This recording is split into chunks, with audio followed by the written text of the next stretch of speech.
This tastes like crap.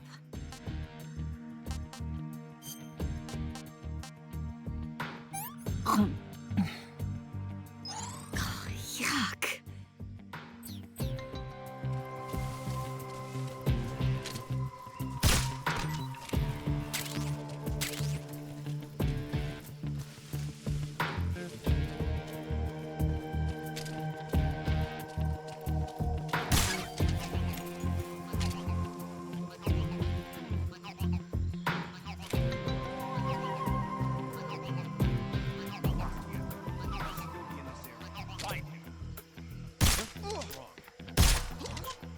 What's wrong?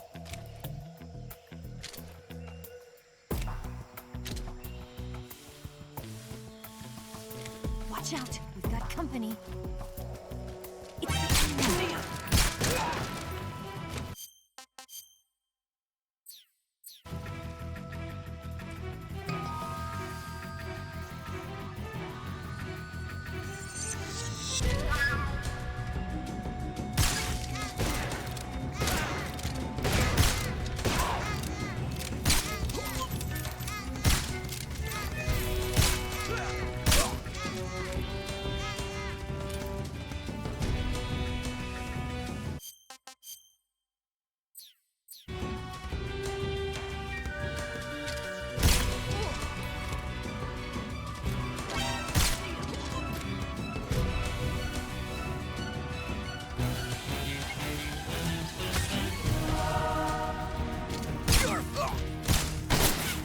Where'd you go?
Snake, the lake is just over that cliff. Eva should be able to climb it if you help her. Keep her close to you.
Come on, Snake.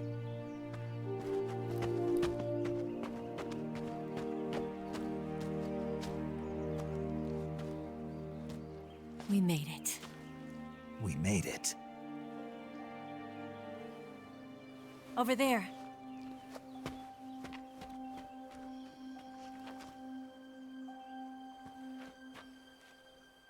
It's the boss, isn't it? I'll go get the wig ready to take off. Right. I'll leave you two alone. But come back in one piece, okay?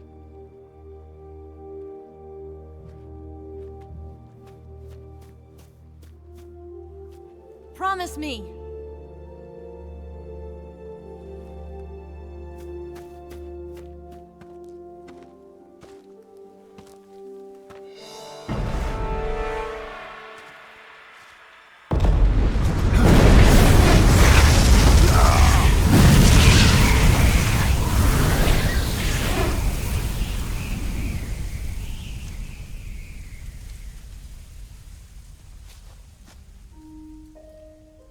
Life's end. Isn't it beautiful? It's almost tragic. When life ends, it gives off a final lingering aroma. Light is but a farewell gift from the darkness to those on their way to die. I've been waiting, Snake, for a long time. Waiting for your birth, your growth, and the finality of today. Boss. Why are you doing this? Why? To make the world one again. The world used to be whole. But with the end of the Second World War, the philosophers began to fight amongst themselves, and the world was torn apart. The Cobras, my comrades who trained and fought alongside me, were torn apart as well. The foibles of politics and the march of time can turn friends into enemies just as easily as the wind changes. Ridiculous, isn't it? Yesterday's ally becomes today's opposition. And this Cold War? Think back. When I was leading the Cobras, America and Russia were fighting together. Now, consider whether America and Russia will still be enemies in the 21st century. Somehow I doubt it. Enemies change along with the times, the flow of the ages, and we soldiers are forced to play along.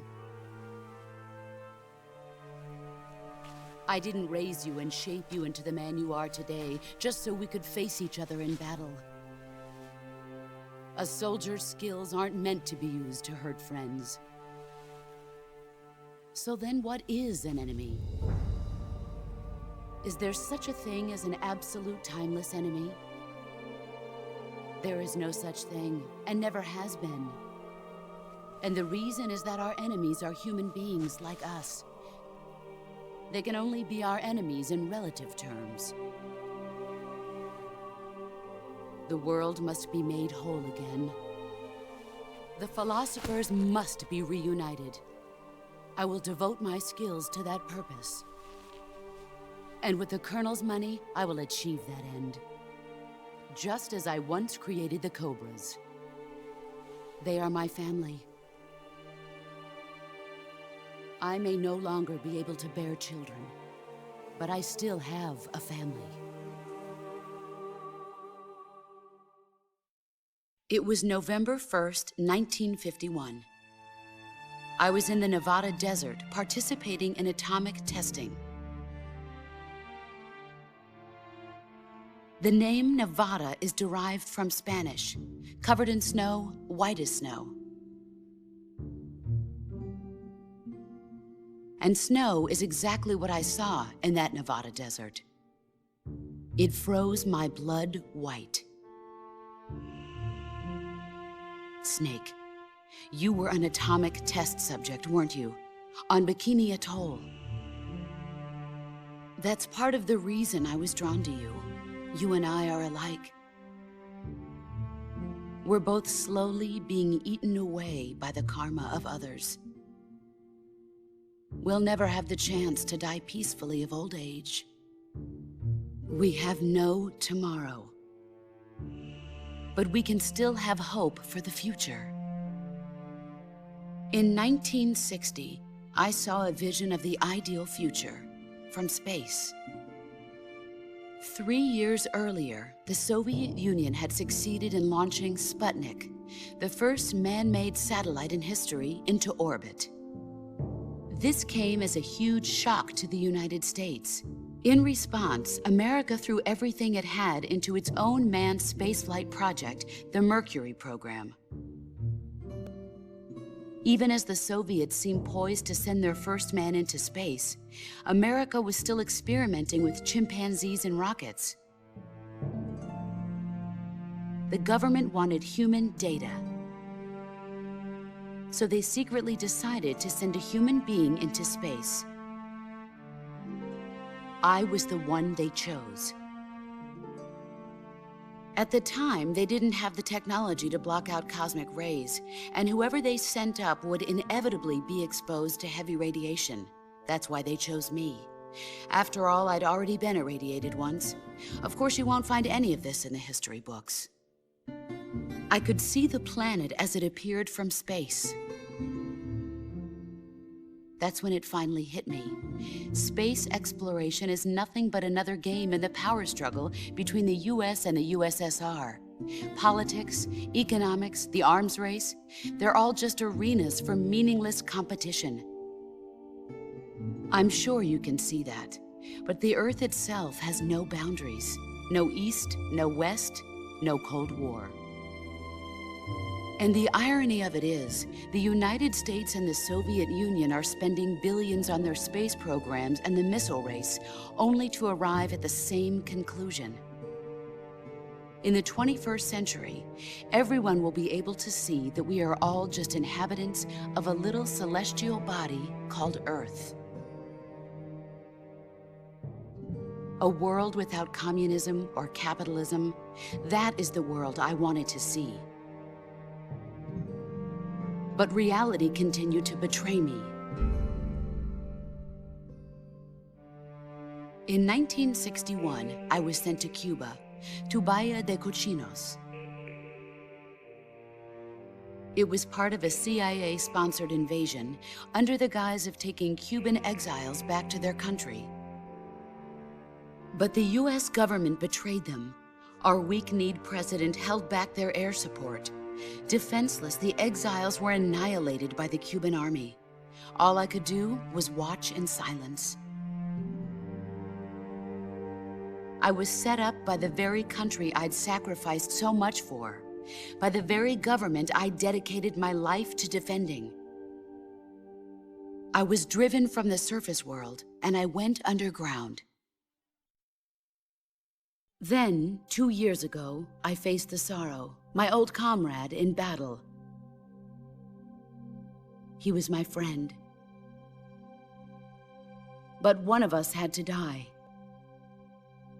I was left with no choice. The Sorrow gave his life for me. There is no enmity between us. One must live, and one must die. That was the mission. The ones who gave me that mission were the philosophers. Early in the 20th century, the true holders of power in the United States, the Republic of China, and the newly formed Soviet Union gathered together in a secret meeting that would later be known as the Wise Men's Committee. The secret pact they formed there marked the beginning of the philosophers. But the last of the original members died in the 1930s. After that, the organization began to run out of control, and the Wise Men's Committee degenerated into a mere shell of its former self. The philosophers of today have no sense of good or evil. Their influence extends to countries and organizations involved in every aspect of every war. They have become war itself. That's how they operate. The sacrifices of war cause a shift in the times. This shift leads to renewed conflict, and in turn triggers the next war. Like a nuclear chain reaction, each conflict sparks countless others, forming an endless spiral that will continue on for eternity. Do you understand what I'm saying, Snake? By consuming me and you, the philosophers intend to keep that cycle going forever. It was my father who explained all of this to me. He was one of them. You see, I am the last remaining child of the philosophers. But after he revealed the truth, my father was killed by that same shapeless, formless organization. And my father isn't the only thing the philosophers have taken from me. In June of 1944, the Cobras and I took part in the landing at Normandy. We'd been given a top-secret mission to locate and destroy enemy V-2 rocket installations. I was pregnant at the time. The Sorrow was the father. I gave birth on the field of battle. A beautiful baby boy. But my child was snatched away from me by the philosophers.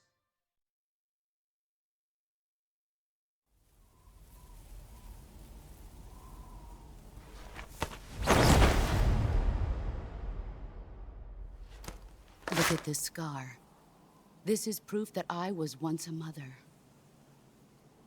I gave up my body and my child for my country. There is nothing left inside me now. Nothing at all. No hatred, not even regret. And yet sometimes at night, I can still feel the pain creeping up inside me, slithering through my body like a snake.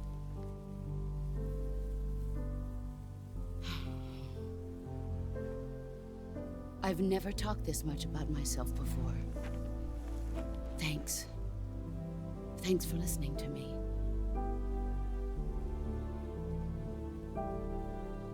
I feel content. Snake, commence the operation. I raised you. I loved you. I've given you weapons, taught you techniques, endowed you with knowledge. There is nothing more for me to give you. All that's left for you to take is my life, by your own hand. One must die, and one must live. No victory, no defeat. The survivor will carry on the fight. It is our destiny. The one who survives will inherit the title of boss. And the one who inherits the title of boss will face an existence of endless battle. I'll give you 10 minutes. In 10 minutes, MiGs will come and bomb the hell out of this place. If you can beat me in less than 10 minutes, you'll be able to escape in time. Let's make this the greatest 10 minutes of our lives, Jack. Boss. You're a soldier. Finish your mission. Prove your loyalty. Face me. I come. Excellent, Jack.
That's damn good.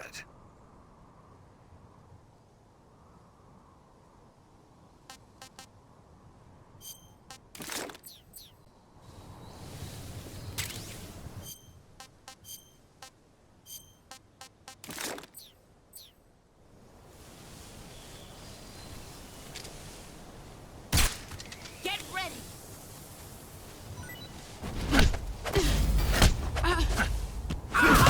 You're better than I remember.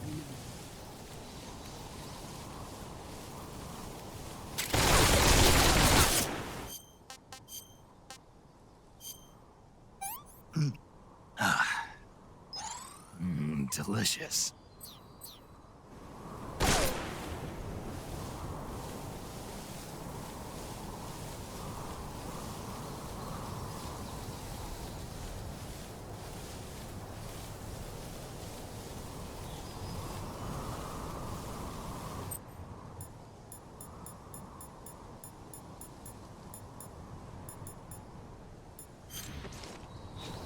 Where are you hiding?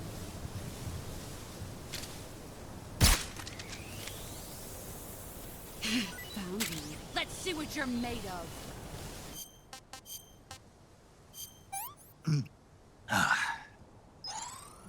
Delicious.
Take this. Keep it safe.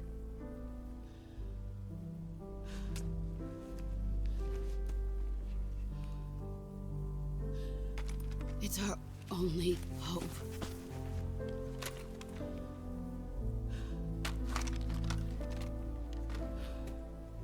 A patriot? Why are you giving me this? Jack. Or should I say, Snake. You're a wonderful man. Kill me. Kill me now. Do it.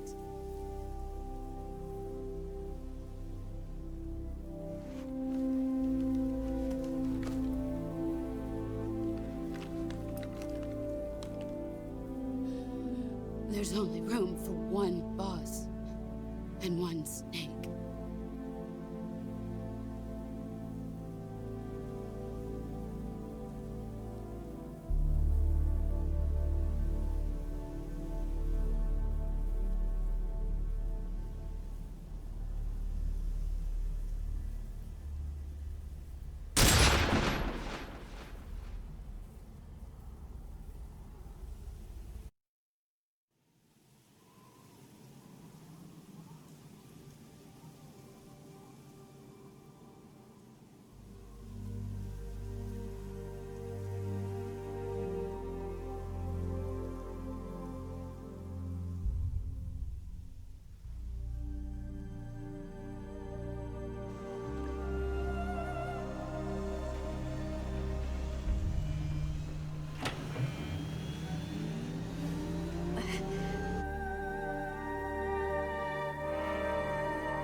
Ready to go, Snake?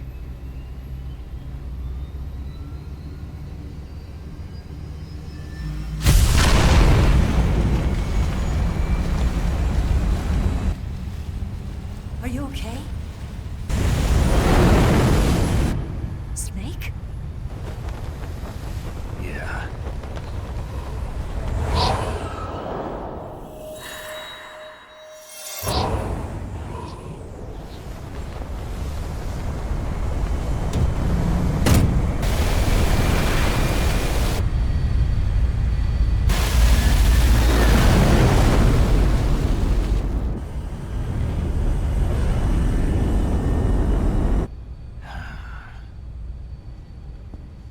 I told you you could trust me.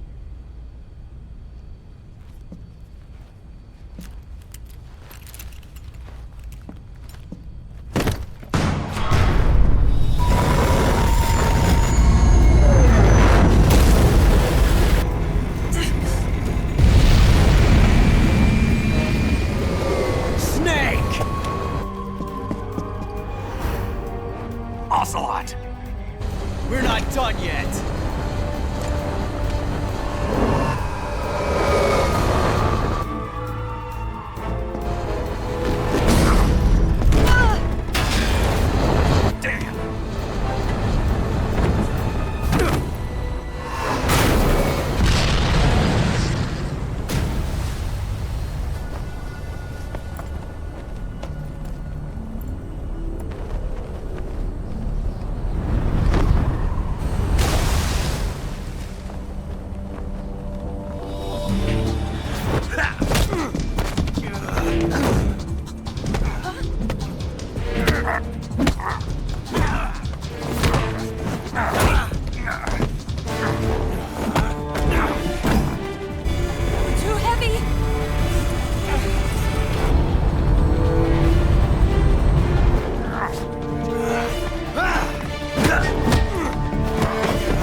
Snake, try to remember some of the basics of CQC.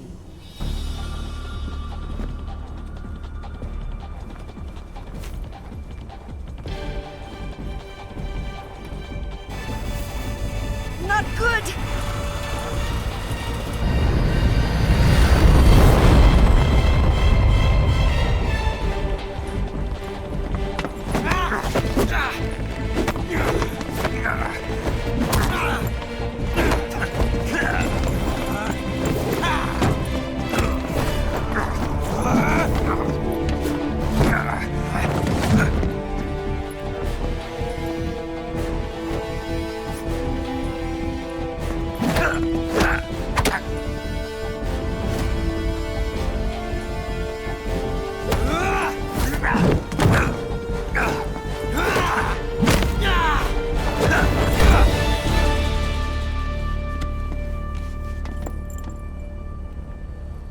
I picked up a few new moves.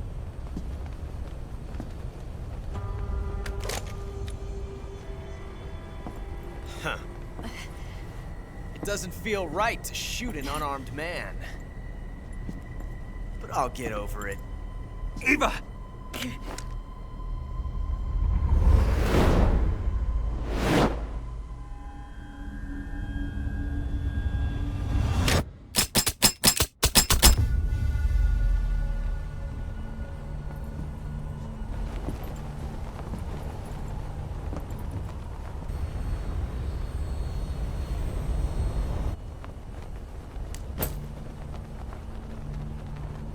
What do you say to one last showdown?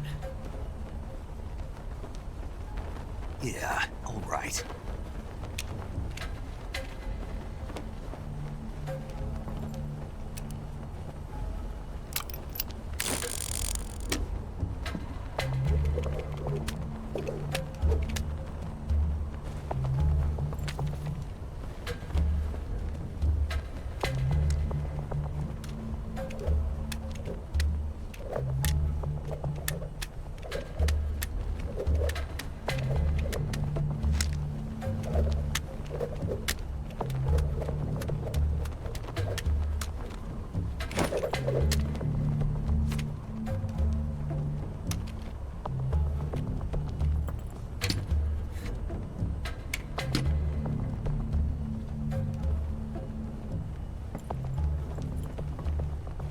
What's your name? Snake. No. Not that name. You're not a snake, and I'm not an ocelot. We're men with names. My name is Adamska. What's yours? John. Very well, John. Plain name. But I won't forget it.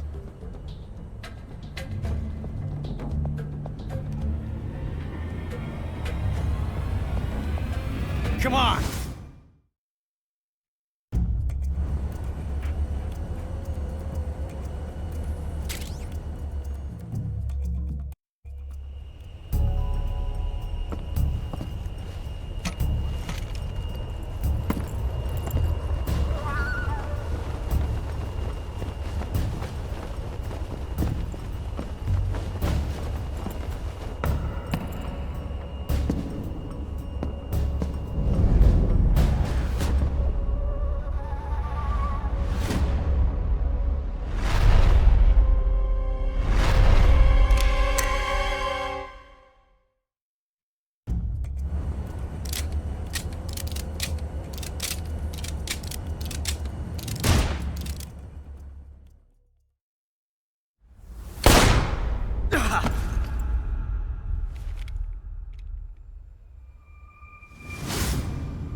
It's a blank.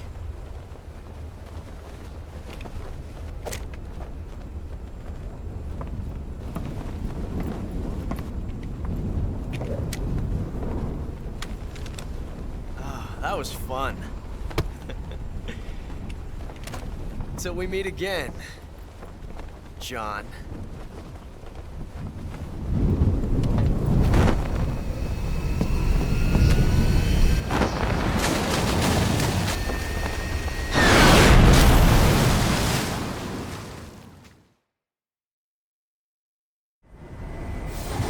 Snake! Give me a hand! Pull!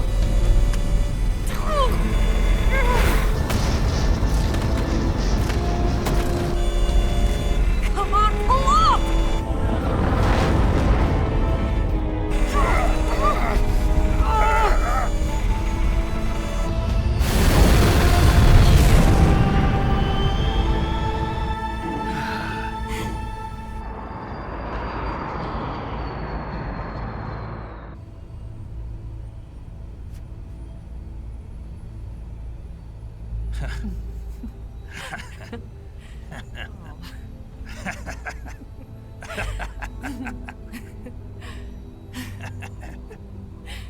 We made it. Yeah, we sure did.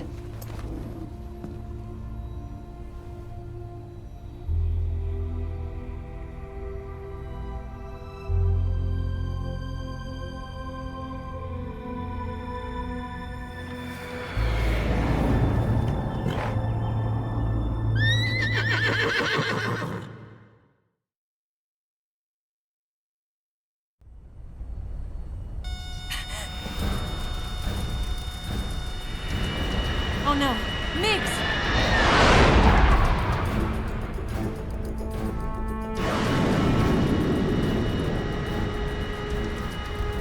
There's no way out! What are we gonna do? We've come too far to let them stop us now. Those things have got to be armed. It's no use. There's no way we can outmaneuver them.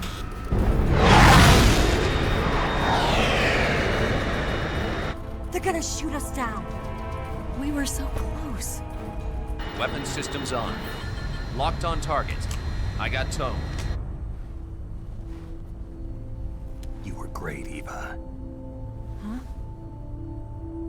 Thanks.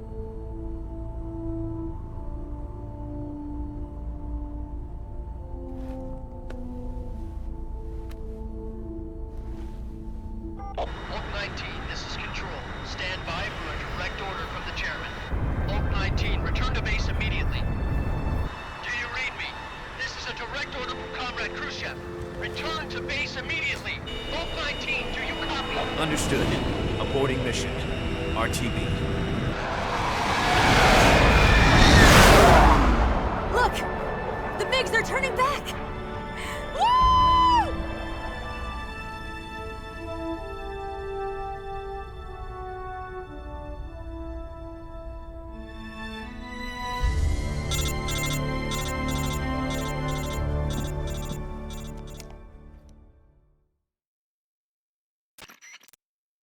Well done, Snake. The MiGs disengaged. Most likely under orders from Khrushchev. Is this his way of helping us? Who knows? Maybe he didn't want things to get messier than they already are. Or maybe he just wanted us to owe him one. The important thing is, you made it out alive. As long as Khrushchev is with us, I don't think they'll be coming after you. It should be smooth sailing all the way to Alaska. I'm sending someone out to Galena Base to meet you. To meet me? The DCI and the President himself are waiting at Langley. Don't keep them waiting.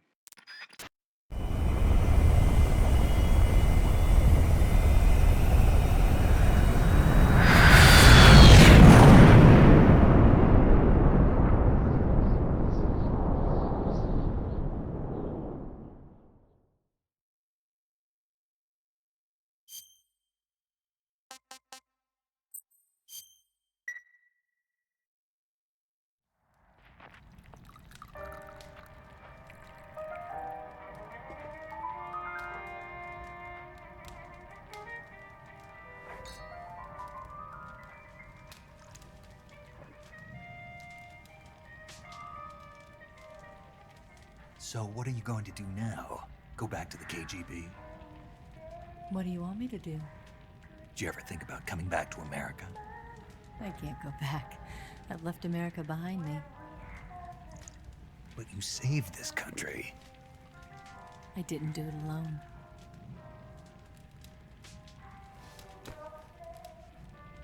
and I still owe you a dinner.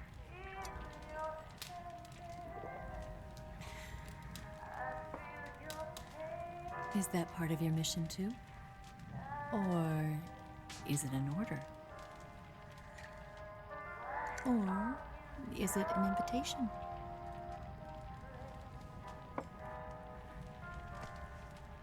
Or a proposal? I don't take orders from anyone now.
Scholars tell us that the first spy in history was the snake in the book of Genesis.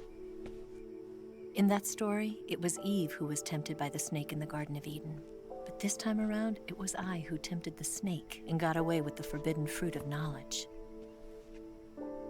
Forgive me, snake.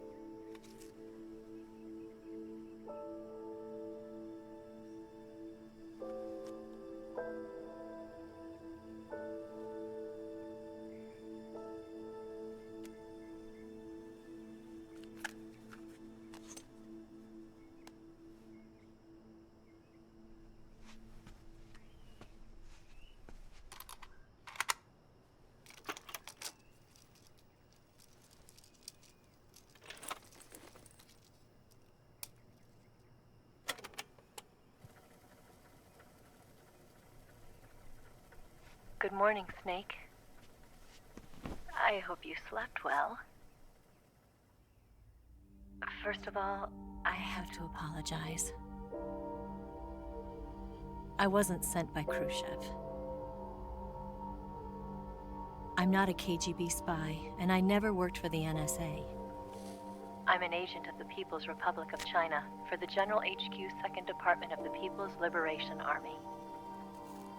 It was all a lie. I tricked you. And I'm sorry.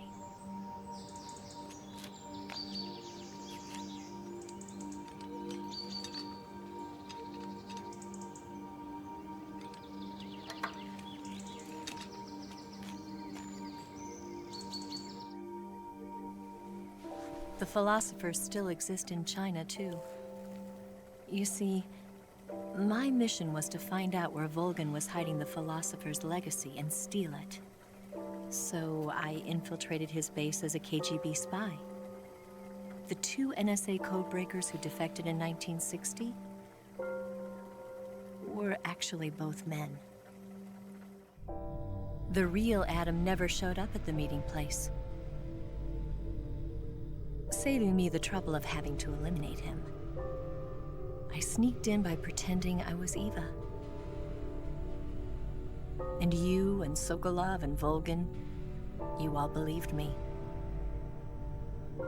The philosopher's legacy was originally held in common between the US, Soviet Union, and China. We couldn't let the Russians and the Americans take it all for themselves. The Chinese government had its eye on the legacy too. I got the film containing the legacy, and also the nuclear missile launch data from the Shagohod. 5 years ago, the Soviet Union stopped supplying us with nuclear weapons technology. Since then, China's Liaodong easing, hydrogen bomb, and space rocket projects have fallen behind. But with this data, our country will be able to develop its own nukes. We'll create a deterrent force to rival those of the US and Soviet Union. Everything has gone according to plan, thanks to your help. I too am one of the philosophers. I'm an agent of the philosophers, a graduate of one of their charm schools. I was raised in a joint US-Soviet-Chinese facility to become a sleeper agent. This was before the war. Back then, they were collecting children from all over the world. As a result, I'm indistinguishable from a native-born American. So it didn't surprise me when you and Volgan couldn't tell the difference. But she knew right from the beginning. She knew because before the war, she was at one of the philosopher's schools too, as an instructor. The boss was the only one I couldn't fool. She was the only one who knew I was a fake. She told me everything. Why did she open her heart to me like that? At the time, I couldn't understand it. But now, I think I do. Snake. She wanted you to know the truth. She chose me to tell you. That's why she saved my life. I've lied to you so many times, but not this time. My orders from the government were to obtain the legacy and to eliminate everyone who knew the truth about what happened. In other words, I'm supposed to kill you.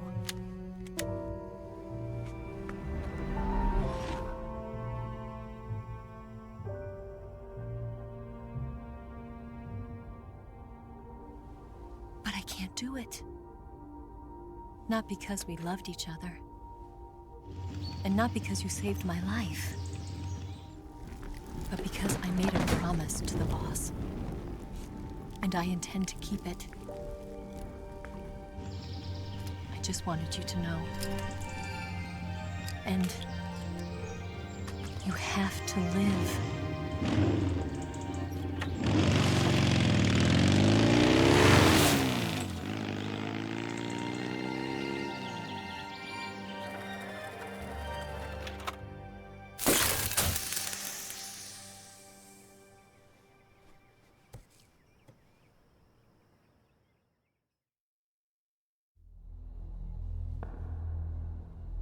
Snake, listen to me. She didn't betray the United States. No, far from it. She was a hero who died for her country. She carried out her mission knowing full well what was going to happen. Self-sacrifice. Because that was her duty.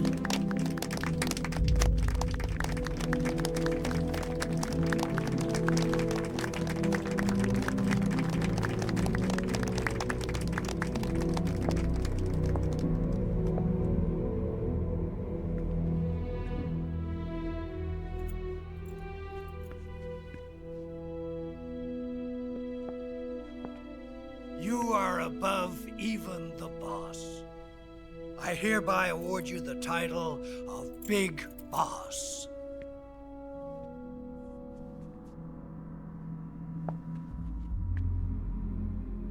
You are a true patriot.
Someone like him to handle our top secret sneaking missions for us.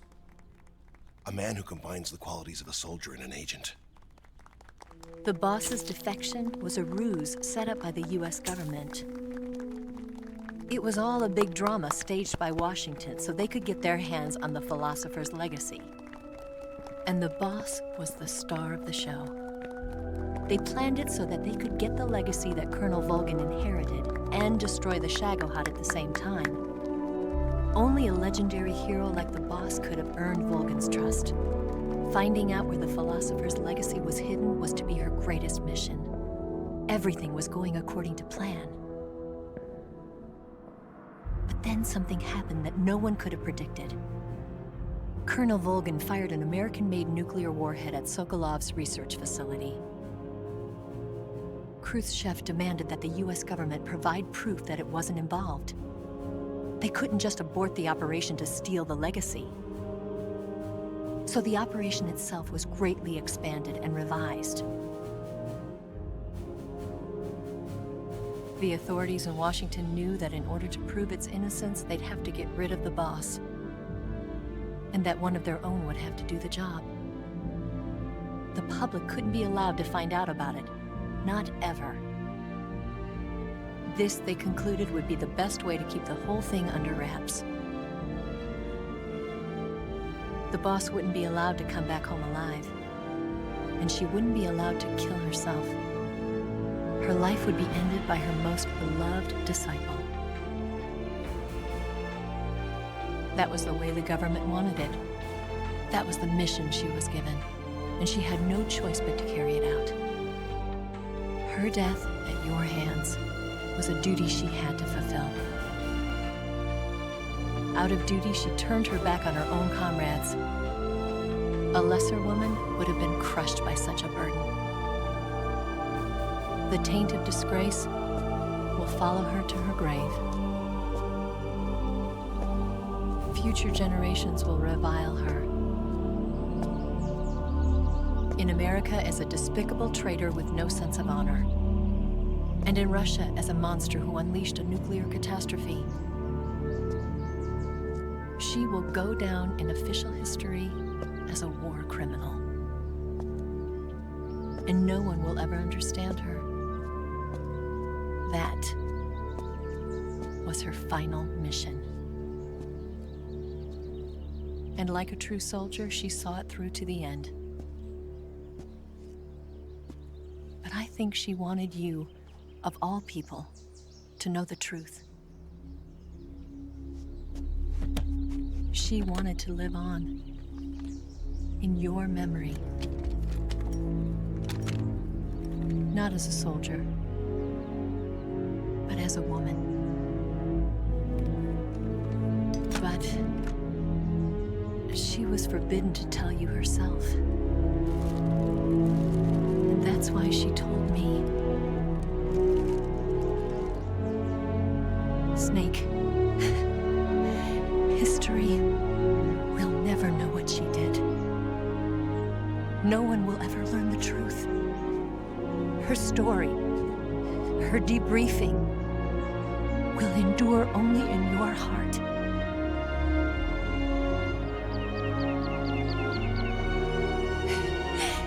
Everything she did for her country. She sacrificed her life and her honor for her native land. She was a real hero. She was a true patriot.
Yes, Grozny Grad and the Granin Research Facility have both been wiped out without a trace. I understand, sir, but they were necessary sacrifices. Yes, the CIA has taken care of the boss themselves. I believe the White House will be satisfied. Khrushchev is finished. Your time has finally arrived. Yes, the American president is relying on us to keep a lid on the whole affair. We've got him by the balls. It should make a valuable trump card in future negotiations. Yes, Chief Director, of course. I'll keep the KGB informed.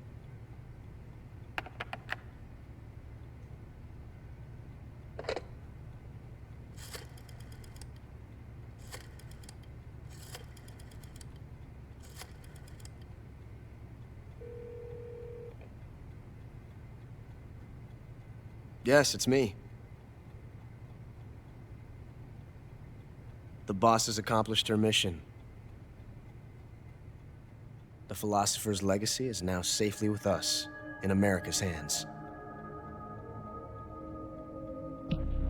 With this money, yes, the philosophers can finally be revived. The film we handed the Chinese was a fake. Peking must be in an uproar right about now.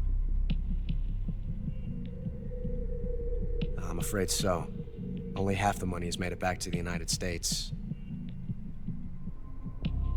The KGB must still have part of the legacy. Yes, the weapon has been reduced to ashes.